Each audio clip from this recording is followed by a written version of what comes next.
car to drive. I mean, it really feels more powerful than it is.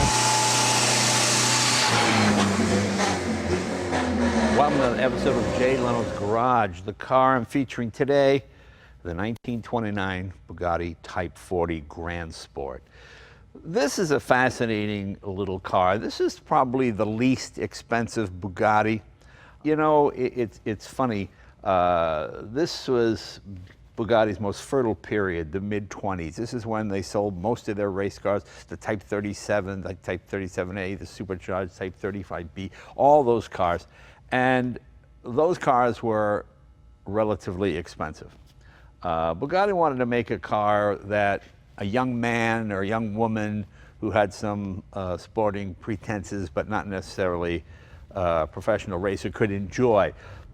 To put this in modern terms, if you think of the Shelby Mustang with the 760 horsepower, you know, the new GT that came out, and then you look at the four-cylinder Ecotec Mustang, you know, what is it, 306 horsepower one with the manual transmission. I drove one of those smaller ones. It was actually a lot of fun to drive. With that smaller engine, the front end was lighter, it handled nicely. It was just a fascinating car. It was a less expensive version of the big car, but certainly no less fun than the big car. And that's basically what this is. If the Type 35B, you know, the 8-cylinder supercharged Bugatti racing car that won over 800 races during the 20s, this would be the street equivalent of that. Although not an inexpensive car, it was less expensive than those. It is a 4-cylinder engine. It has 3 valves per cylinder, 2 intake, 1 exhaust, overhead cam. You know, it's funny, I've had this car for years and years. I got this from a man named Bob Dunlap. Bob was one of the founding members of the American Bugatti Club. In fact, on the front of this car is a Bugatti Club medallion, and it says number 3. He was the 3rd member of the club.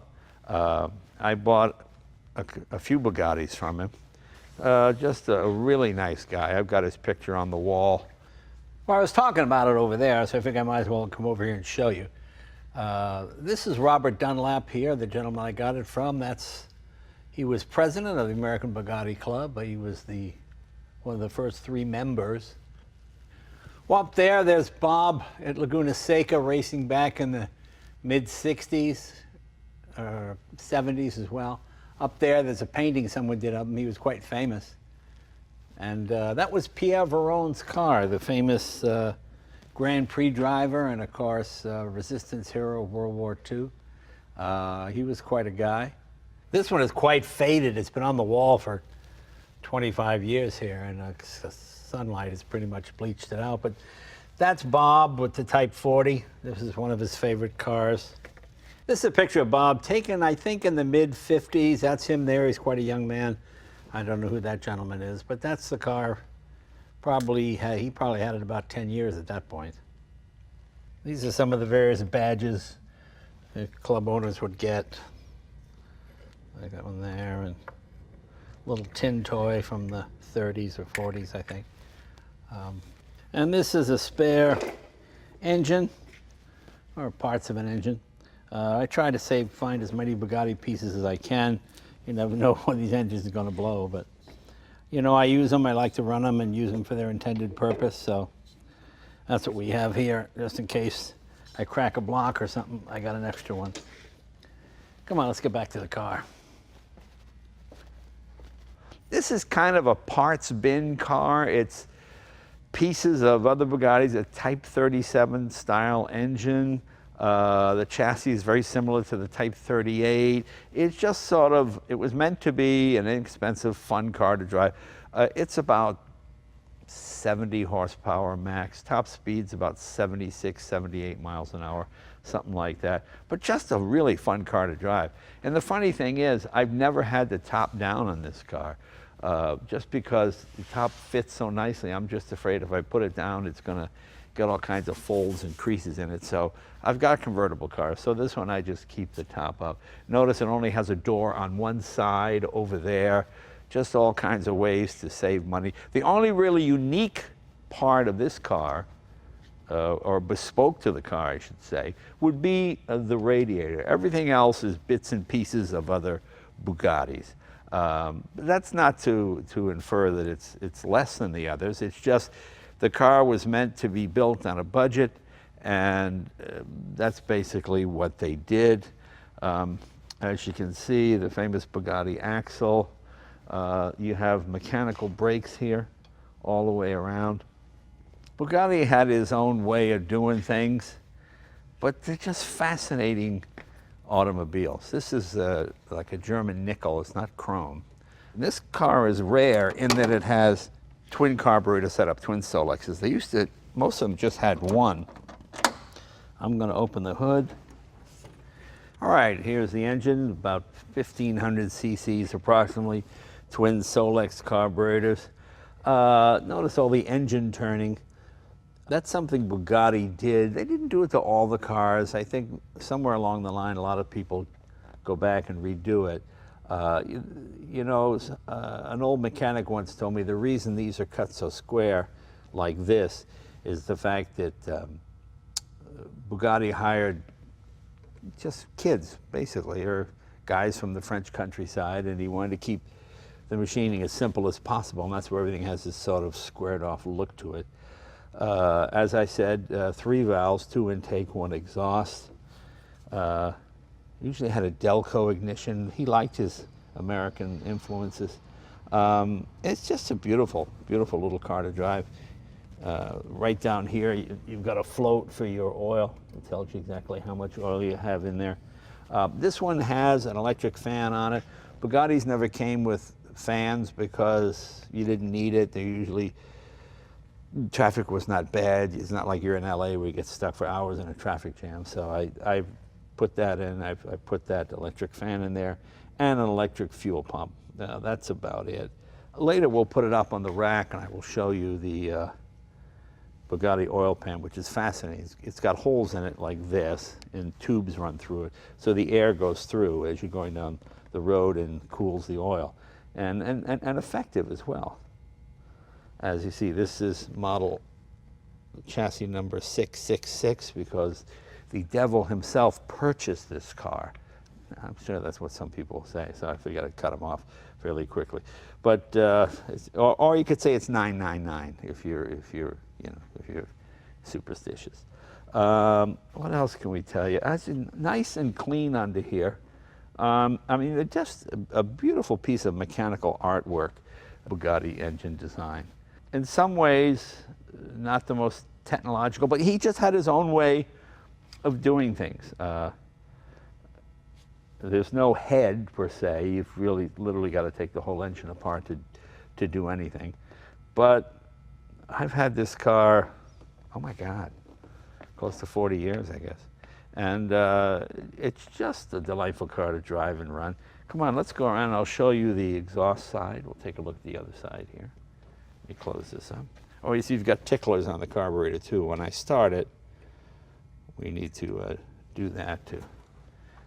Tickling the carburetor means, if you're not familiar with what that means, is you've got a float in your carburetor and you press that and the float moves up and down and it allows gas to be ingested into the engine compartment, into the combustion chamber, so the car will start easier. But we'll go around the other side now and do that.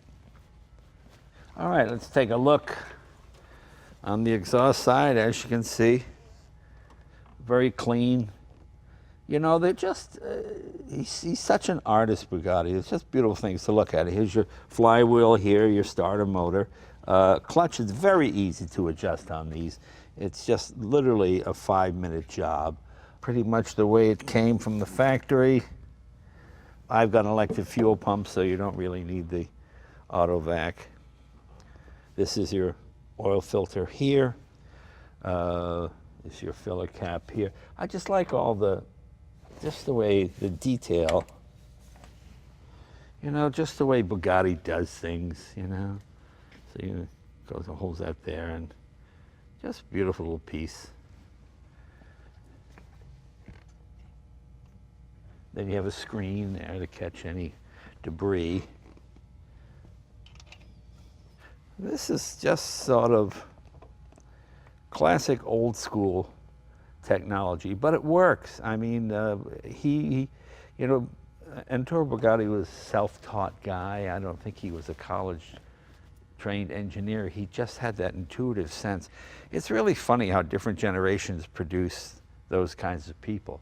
You know, we live in an era now where you have these computer geniuses like Steve Jobs and Gates and these kind of guys that can come up with iPhones. And back at the turn of the last century, you had Fred Duesenberg and Ettore Bugatti, W.O. Bentley, Lanchester, Poisson. I mean, there were just so many of these guys that just had that ability to look at something and go, oh, that's off 1/10,000th. What? How can they do that? You know, so it's fascinating how different generations. Now we produce electronic geniuses. Back then we produced mechanical geniuses. And just interesting, just interesting. As you know, Ettore Bugatti was an Italian who lived in France. The Italians say it's an Italian car, the French say it's a French car. I like to think it's a French car because it's all French influence, but Bugatti himself was, of course, Italian. And he came from a very artistic family as well. His father was a sculptor, and he was as well. I mean, you can see the way each part is just beautifully made. You know, even the, you know, the little clasps to hold the radiator here, to hold the radiator tubes. Beautifully done, beautifully done. The flywheel, everything about these is just wonderful cars. You could look at them for hours and hours. And this is about the simplest engine. 5 main bearings, and pretty reliable. And you know, and the faster you drive this car, the better it feels. Now, top speed's 76 miles an hour, which doesn't seem like much. But on a 2-lane road, it's a very light car. It handles.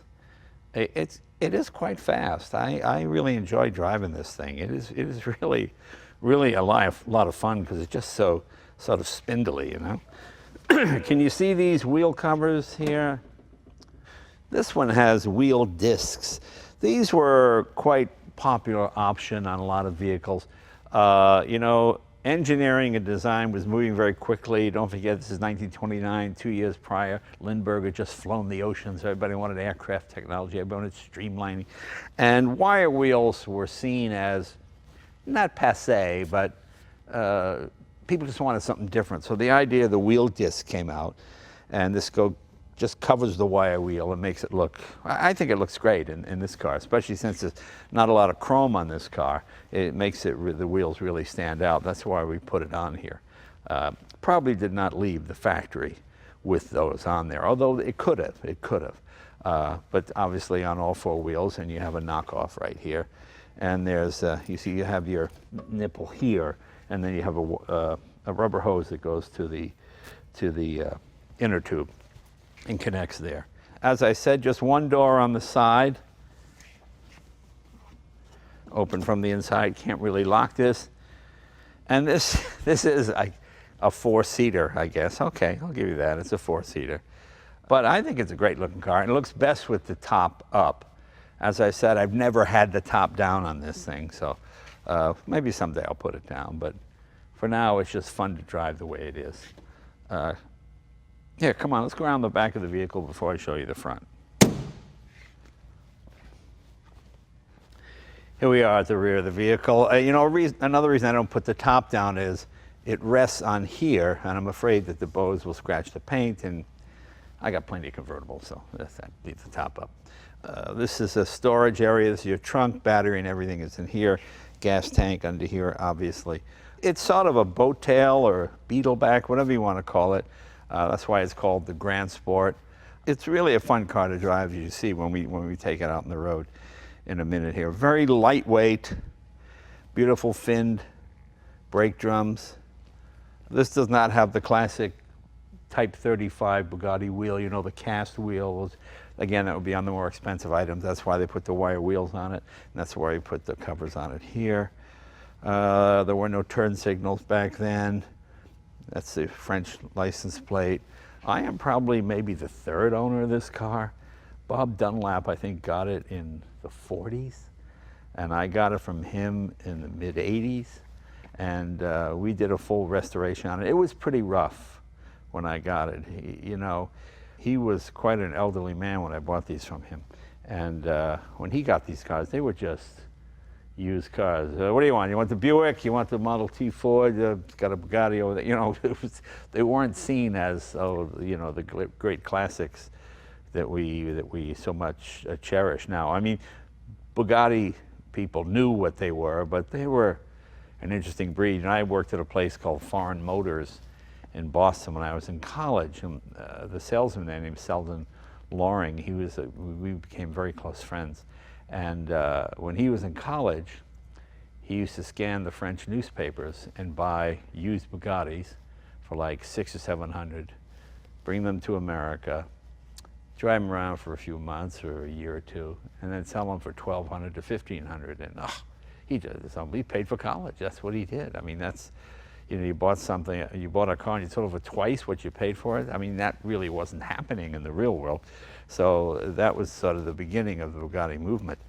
And I said, Bob Dunlap was one of the founders of the American Bugatti Club. That's why this is car number 3 in the American Bugatti Club, which is actually kind of cool. Let's see, what else can we show you? Well, we're going to take it next door. We'll put it up on the rack. But let me show you the dashboard and the interior. And, well, come on, let's see that. Okay, here we are, safely ensconced in the automobile. And you know, so this is a real piece of wood. It's not veneer. It's just a big chunk of wood in there. I think that's fuel pressure. This is headlights and parking lights and such. Clock, ammeter, oil pressure. This is temperature, and this is ignition. This is the horn. This is your choke, and this is idle mixture. You can use that as a cruise control if you want, I suppose. All right, that's basically it. Oh, here's your advance and retard for your ignition. Rear view mirror, obviously. But actually, and your starter button is right here on the bottom. There you go, right there. I'm a big guy and I'm pretty comfortable in this thing. And the seat goes back a little further. Just beautiful steering wheel. And I love this Bugatti design here. So simple, but it's so elegant, isn't it? I mean, it's just a 3-spoke, 4-spoke. Just nicely done. You know, it's just a nice place to be. Big, comfortable seats. Yeah, I think it's time to take it next door and put it up on the lift.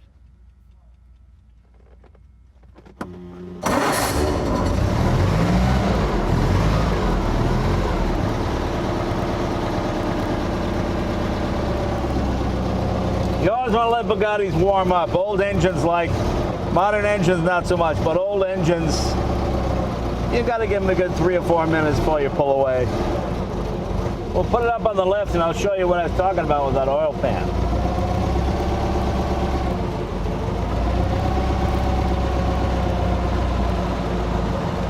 Okay, we have the Bugatti up on our Sterlconi lifts here. Let's take a look underneath. Let me go right to the front because that's the most fascinating part. Here's what I was talking about before. Here is your oil pan, okay? Now, notice you have, see these tubes right here? They go all the way through the vehicle. And what happens is, as you're going down the road, air blows through there and that cools the oil, so it's sort of a built-in oil cooler. I'm just surprised more manufacturers didn't adapt that. This is a car that gets driven fairly regularly. As you can see, it was a last-minute thing to shoot this car today. Okay, here's your, this is your dipstick here. You see, can you see the little float up there? I'm putting my finger on it. See, that little piece that moves up and down. That floats in the oil till you at your oil level.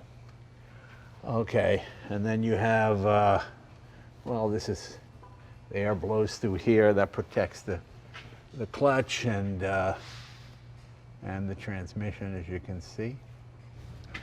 And look at the beautiful differential. I mean, just the way Bugatti does things. It's just so nicely made. What you hear now is a jet going overhead because we're right here at the airport. That's where my shop is. As you can see, there's our electric fuel pump up there. That's not stock, but there's your rear brake assembly, and there's your dampers there. But all the fittings, just the way everything is put together. And as I said, this is certainly not the most expensive Bugatti by a long shot. This is about the least inexpensive one you could get, but just a fun car to drive, especially back in the roads of the day, those fast 2-lane roads. This is just perfect. Right there, that's my battery cutoff switch. You always want to have a battery cutoff switch when you're dealing with old cars, you know, because more fires are started by that than anything. Look at this, the springs, the shocks.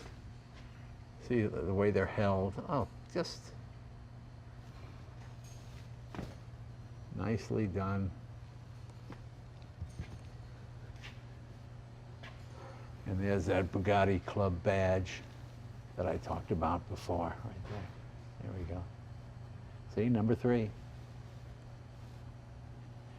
It's the generator up front. And okay, let's take it out on the road and go for a spin. It's a lively car to drive. I mean, it really feels more powerful than it is. It's only about 70 horsepower. A Rambler Ambassador that guy was driving. I wonder if he works it. I've never seen that car before. I think it was a 65. I have to check that out when I get back. That would be a good car to do on this show. We haven't done a Rambler Ambassador. Bugattis have always been a bit noisy with the straight cut gears and all. Normally you don't need the electric fan with the Bugatti, but here in Los Angeles you do. Like now, I'm sitting in traffic, pretty warm day. Why take a chance?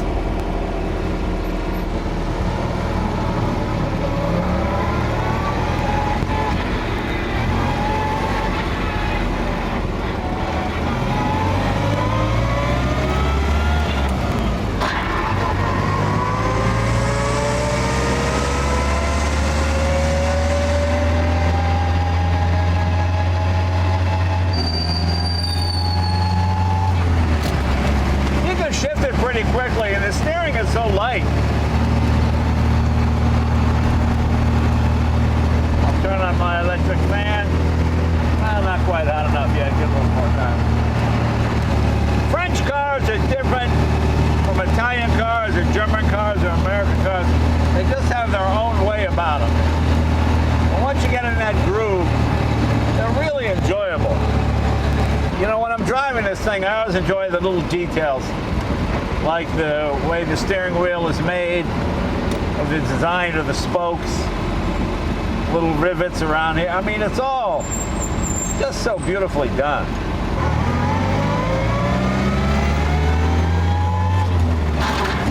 I enjoy all the mechanicalness of this car. Just the transmission gears going around and the engine running. And I can't imagine this car with 4 people in it, though. That seems a bit of a stretch. I love this era before power steering, you know, when you had these big steering wheels to help you turn. I mean, the car's pretty easy to drive. You don't really need it this big, but it just gives you, I don't know, it makes you feel, I don't know. I just like it. You know, I got that 63 Porsche Carrera too. Same thing, big wooden steering wheel. I just like the feel of it. Clutch is very easy. Almost feels like just a button on the floor. You just touch it. Bugatti was a bit like Henry Ford. He had his own way of doing things, you know. He stuck with mechanical brakes long after everybody else had switched to hydraulic. Ford too. Ford stayed with mechanical brakes for what? 37, 38, something like that. I used that quote before, but Ford used to say, the safety of steel from pedal to wheel. Because he didn't trust hydraulic brakes.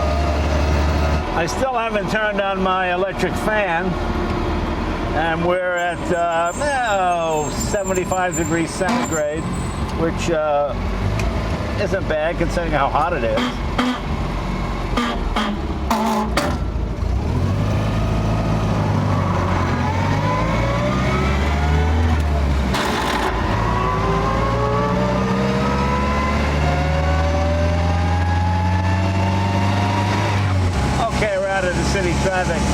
cranking it over and up a little bit. Even though top speed is only 75 or 76 miles an hour, about that, she'll hold 65 to 70 all day. I mean, I take this on the freeway and she's fine. The faster you go, the lighter it feels, you know.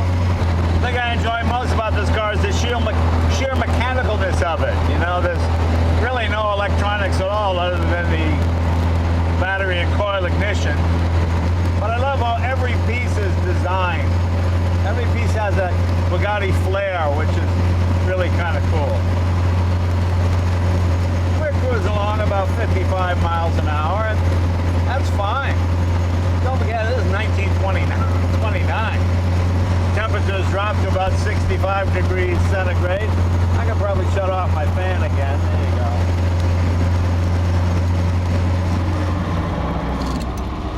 You know, before I had this YouTube website, I did a bunch of these cars on the regular Jay Leno Garage website. And I realized that, I mean, it did pretty well, but it wasn't as popular or as big as the YouTube website. So that's why we're going back and doing a bunch of these. We'll get some of the other Bugattis up there. The Type 49 is really something as well.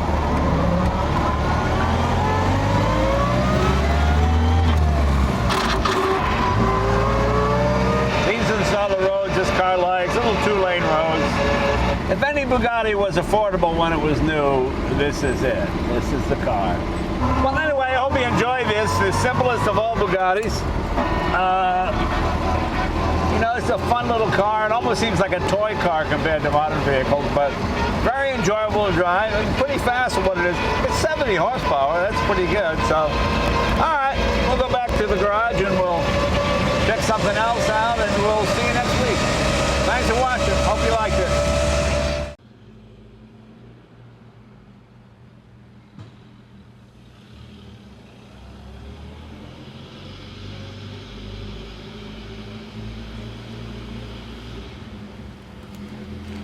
Mm-hmm.